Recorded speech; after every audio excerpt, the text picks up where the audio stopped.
Orang Vietnam membangun rumah sangatlah menarik. Mereka memotong bambu menjadi panjang 2,5 meter. Kemudian menusuknya ke dalam lumpur. Lalu ditimpa dengan batu bata. Langkah-langkah mereka sangat jelas.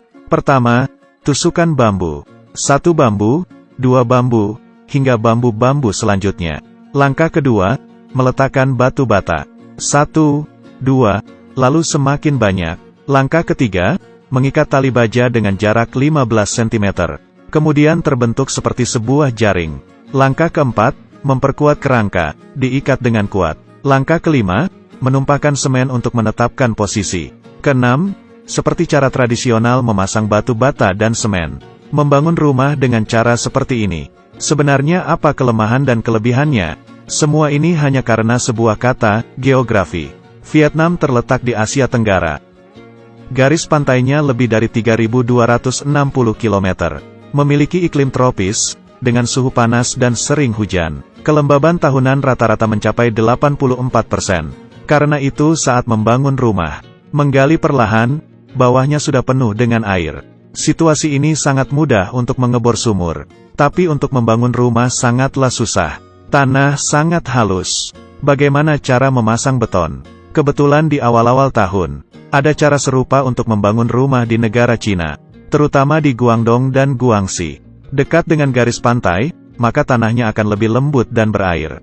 Kebijaksanaan para pendahulu tidak terbatas. Mereka juga sudah menyadari, pondasi dapat dipadatkan dengan tumpukan kayu. Cara pembangunan yang cocok untuk penduduk desa. Jangan menggunakan bambu, tapi gunakan kayu pinus.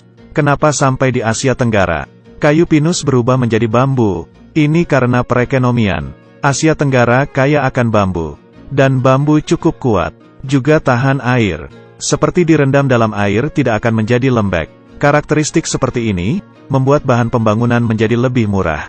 Bambu pun menjadi pilihan utama dalam pembangunan. Tanahnya lembut dan banyak air. Jadi menggunakan bambu untuk menutupinya. Rata-rata tiap meter persegi ruangan memerlukan 25 bambu.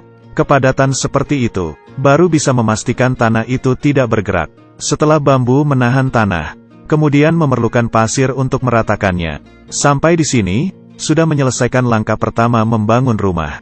Tanah sudah dipadatkan, tapi air masih ada tersisa. Ditiup angin pun tidak akan kering, meskipun kalau kering, tidak dapat dihindari bahwa itu akan merembes dari arah lain. Menjadi seperti membangun rumah di atas air. Menaikkan pondasi untuk menutupi bagian air. Sebenarnya batu bata juga tidak perlu terlalu rapi. Karena tujuannya adalah untuk membentuk kerangkanya. Tiap meter persegi cukup letakkan 9 batu bata. Dan ketinggiannya berpatok pada level air. Setelah langkah kedua selesai. Seperti cara tradisional membangun rumah. Tambahkan kerangka untuk menahannya. Kemudian saat meletakkan semen, merendam semua batu bata. Hingga tidak terlihat bambu dan batu bata. Ini semua sering ditemui bila membangun rumah sendiri. Ketebalannya juga tidak tebal. Persyaratan untuk fondasi bangunan bertingkat tinggi jelas lebih tinggi. Biasanya mengebor fondasi yang sedalam 20 meter itu sudah hal yang biasa. Bangunan tinggi 150 meter. Biasanya kedalaman fondasinya kira-kira 1/12 dari ketinggian bangunan, atau 1/18. Karena itu orang Vietnam menusukkan bambu dan batu bata.